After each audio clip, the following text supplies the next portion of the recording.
So there is nothing like research is independent or the analytics is independent. It's a sheer amalgamation of both.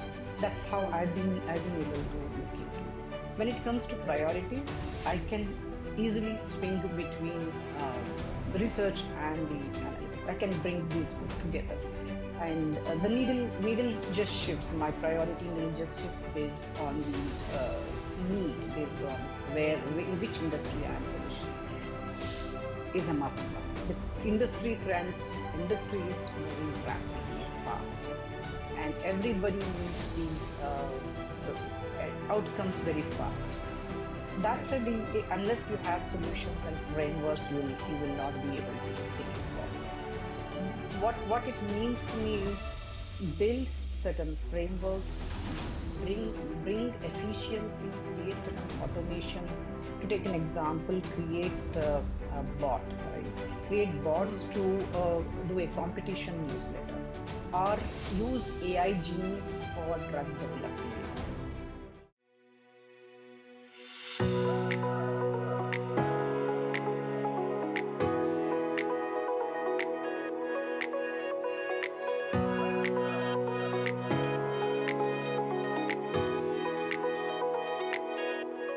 Hello and welcome to another episode of FaceTime with Leaders, a podcast series by Directors Institute, World Council of Directors. I'm your host for today, Priya George, and we are joined by someone whose career speaks volumes, quietly, thoughtfully, and with powerful impact. It's an honor to welcome Ms. Tahira Shafiulla to the show. She's a leading voice in healthcare market intelligence with over 30 years of experience and more than a decade dedicated to transforming pharma analytics into strategic insight. Thank you so much, Priya. It's been a pleasure on this meeting today. Likewise, Tahira, and thank you for joining us. From your early days in research and development to steering healthcare market intelligence for global pharma clients, and now returning to your roots in research and development, focusing on herbal healthcare, wellness, phytochemistry, and nutraceuticals. Your journey beautifully bridges science, strategy, and purpose. It's been quite a journey, starting from learning from where the career started with plant science being my academics to research and development in formulations of herbal products, and then which really give me an opportunity to an experience to move into the pharma service industry and then understand the analytics, market intelligence really carved out. Both of them being a perfect blend. First phase of my career in mostly in the research and development, and the second being in the pharma analytics space really gives me a complete understanding of the industry space, the healthcare industry space, and then has given me a platform to grow and be to where I am here today. Yes. I can really imagine, and we are very excited to hear it straight from you. So that's exactly what makes today's conversation exciting, and I'm sure our audience are waiting with a lot of anticipation as well. So let's get straight to it, Tahira. Let's start from the beginning. How did your journey really begin, and what moments stand out when you look back at how far you've come? We'd love to hear from you. Right. Without knowing much about how things work, how research even happens, how an formulation is being developed, starting from there and understanding phase-wise, I would say, right? Very progressively. And some of the moments like being first women in the production in the shop floor, or be it writing an article, publishing them, and understanding the space very well, and also working with the peers and various cross-functional teams is something which was very commendable, I would say. And that laid a platform, actually. It laid a platform. It was more a closed, uh, environment in research, Hmm. and then Correct. a shift to service industry, wherein it's more Hmm. of interactive, more of uh, learning journey, more of understanding tools and technology, understanding how you see the even the research into the analytics space, Correct. how you see Hmm. the insights of medical insights, or even how you see the market space, how actually the Hmm. commercialization happens. When the first phase is merely the development phase, the second is more of analytics, and how you enable the pharma or the healthcare industry to even support them in their strategic decisions. Hmm. So Hmm. definitely two distinct phases of life, which actually has brought me with various milestones and others. Hmm. Hmm. Um, uh, while the first journey was more of very, I would say, calm and composed Right. evolution, the second part was more challenging. And of course, there were certain women leaders, certain leaders, and certain managers uh, whose guidance, mentoring has really helped to be here today. Right, right.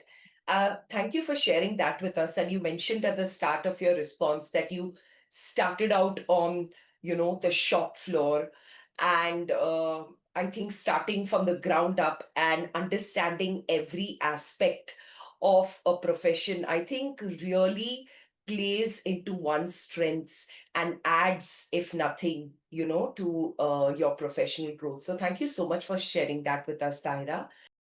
One thing that really stands out when we look at the arc of your work is the sheer breadth and diversity.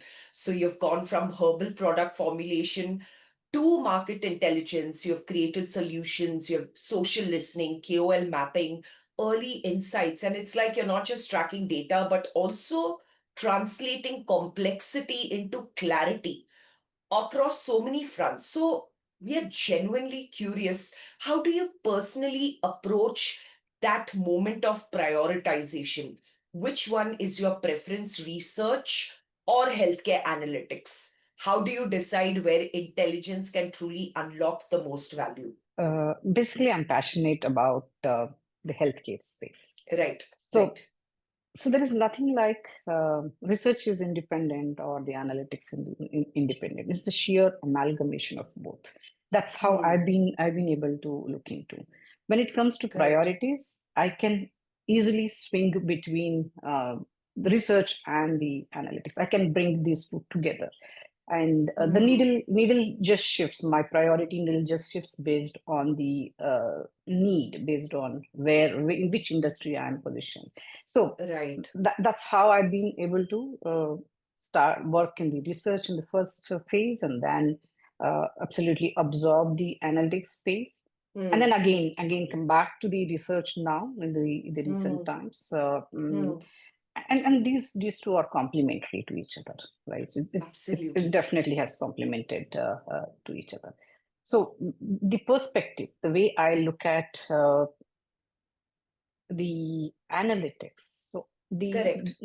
understanding the basics from the early insights research, understanding the pharma domain itself, how pharmacology is done, how a drug is developed, that can get into the knowledge when I'm doing the analytics. Likewise, when I'm Hmm, looking into a research, how can I hmm. enhance my research ability? How can I speed up the research process? That's how Correct. it's together, and I wouldn't see it differently at all. Hmm, hmm. Okay, okay. So you think they absolutely, I mean, one cannot function without the other. So is that what you're trying to say? I mean, both are Yes, very yes. crucial steps, Absolutely, right? and it's a beautiful opportunity that I have got in my own career path, is that I have exposure to both the sides. Not everyone gets this opportunity, so uh, Yes. it's absolutely. it just really gels very well. It cannot go Right. independently. That's why if you Right. see, I would say the priorities are, when I'm taking up a work in the research, that's my priority.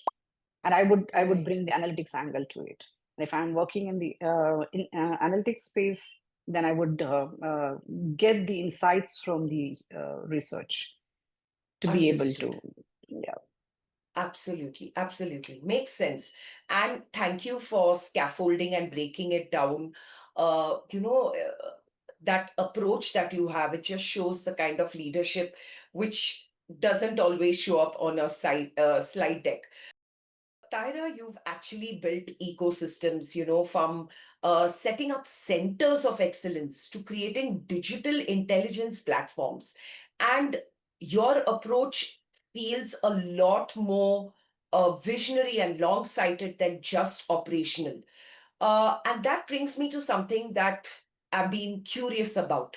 What does solutioning truly mean to you beyond the typical boundaries of project delivery? Solution or development is a must now. The industry is moving rapidly faster, and True. everybody needs the outcomes very fast. That's Right. the unless you have solutions and frameworks, you will not be able to take it forward. What it means to me is build certain frameworks, bring Mm, bring efficiency, create certain automations. To take an example, create a bot, right? Create bots mm, to do a competition newsletter, or use AI mm, genies for drug development. This will fasten the process itself, and then gives mm, enough bandwidth for the thought leadership, enough bandwidth for people to be able to focus on intellectual insights and mm, bringing out the elements to support strategy. mm. Right, right. So according to you, solutioning isn't just technical, it has to be transformational. And so thank you for sharing that with us. I think that's a really powerful take. And one thing, Tahira, that we really admire is how you haven't just led teams, you've also led conversations. It could be through your blogs, it could be through your podcasts, webinars, and you've consistently shown up as a voice in the industry and not just a name on an organizational chart. And it just made me think, when it comes to leadership today, especially in very data driven fields, how important is visibility and staying relevant in building credibility?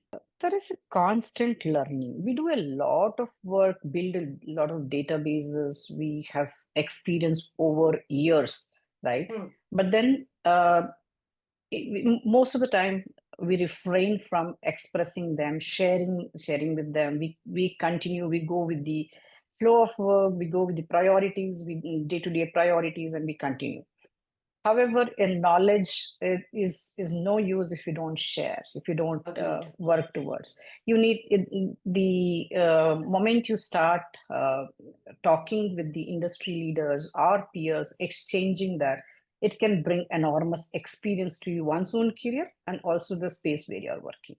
It Hmm, gives a visibility in terms of opportunity, in terms of networking, and also influences, right? Influences hmm, others. So it just can go on as a process rather than confining to your own environment. It becomes an opportunity platform for exchanging the thoughts, for understanding how things are shaping up, how industry is shaping up, how newer innovations are happening, how automations are coming into picture. So that definitely the speaking or exchanging on either with the clients or with the peers over hmm, the scientific platforms or the marketing platforms, social platforms, will enhance the opportunities, enhance the perspective to the space that we are in. Right. I think it's visibility with, intent, with substance, Absolutely. like a thoughtful presence, right? And Tahira, with everything that you've built so far, we have to ask, when you look ahead, what's next on the horizon for you?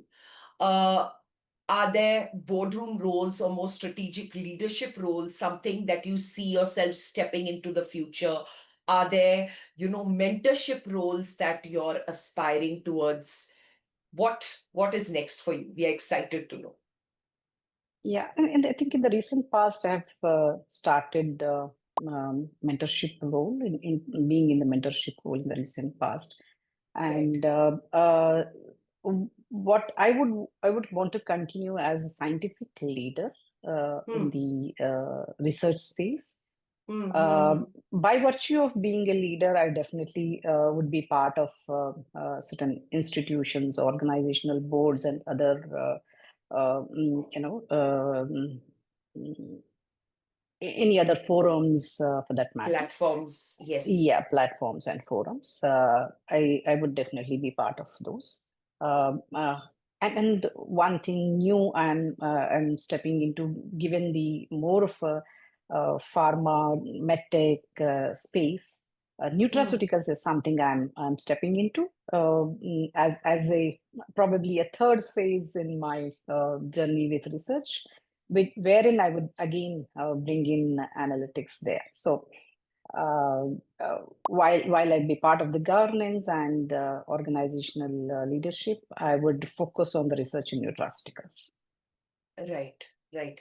Uh, Tahira, I just wanted to, an offset of this question would be, which is a role that at this point in your career, which is a role that gives you, the most satisfaction if you compare it to the other roles that you have? There is so much that you do, right? So, which is that one role that absolutely gives you a sense of fulfillment and satisfaction at this point of your career? Uh, so I would want to be a scientific leader in terms of getting newer phytochemical compounds, leading the team, and especially in a newer space, right? Or Hmm, the currently there are a lot of, and I would focus on natural products. Um, understood. I would bring, build a team, build work along the research in the lines wherein we can work with the Indian government itself, with the Hmm, board of universities. In order, correct. there is a lot of research happening, but in the natural product field, there is Hmm, very less of collaboration between the government institutions and the industry. So this is where understood. I would like to bridge the gap, would Gap. like to take initiative towards it. Hmm, All right. hmm, So that's where I'm looking at myself as being a scientist, a senior leader in the science space, understood. wherein I build the teams around nutraceutical research. Understood. And I think that's a very interesting, untapped, I think, space, because I think India, as if you think of it as an entire ecosystem, the amount of natural products, natural ingredients that, our ecosystems have to offer, I don't think they have been tapped into as much to their full potential as yet.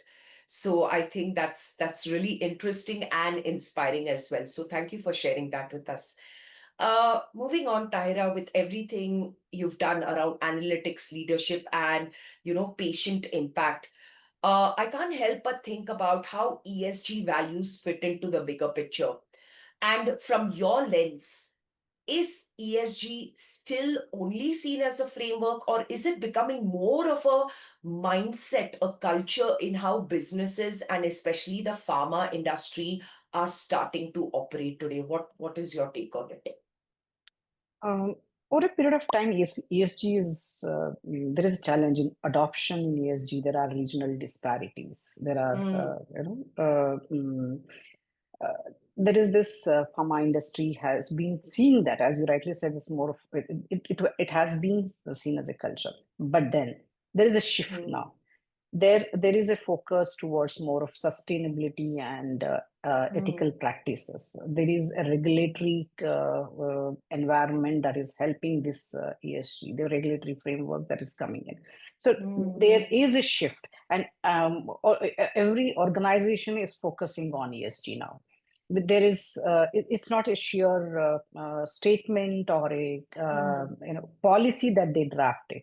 Now every organization makes sure that they really focus on the values of ESG. They would they would practice this. They are initiating to practice this. So I think yes, this is going to be more of a implementation phase and evolution phase now for ESG.